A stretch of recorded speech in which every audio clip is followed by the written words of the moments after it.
Markandeya. Sage Mrikandu and his wife, Marudhavati, lived an ascetic life in a forest but were childless for a long time. To fulfill their desire for children, Mrikandu performed intense tapas for several years to please Lord Shiva.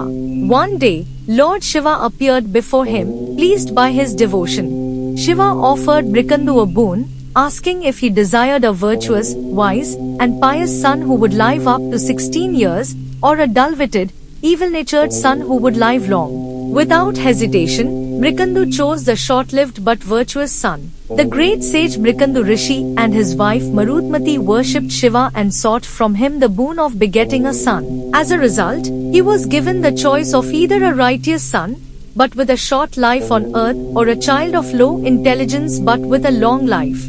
Mrikandu Rishi chose the former, and was blessed with Markandeya, an exemplary son, destined to die at the age of 16. In due course, Marudhati gave birth to a son named Markandeya. The parents were extremely happy with their son, even as a child, mastered all the Vedas and Shastras. He was liked by all for his pleasing ways and mastered his studies quickly. When Markandeya was 12, his parents performed his Upnayana, initiating him into chanting the mystic Gayatri Mantra. As Markandeya's 16th year approached, his parents became increasingly sorrowful, knowing he was destined to die at that age. Unable to hide their grief, they eventually told Markandeya about his fate. The boy consoled his parents, stating that death was as natural as birth and should not be dreaded. Determined to win over death, Markandeya sought his parents' blessings to perform severe penance to please Lord Shiva. His parents blessed him, and he began his penance with great devotion. On the day Markandeya was to complete his 16th year, Yam, the god of death, came to take his life.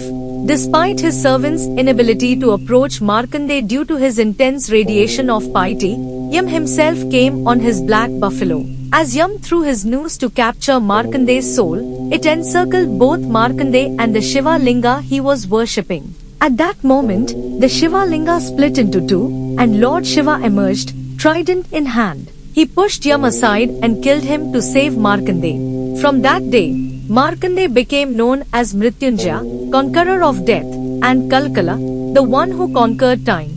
The story of Markandeya teaches us the power of devotion and the blessings of superior personalities. By taking shelter and receiving the blessings of a higher power, we can achieve seemingly impossible feats.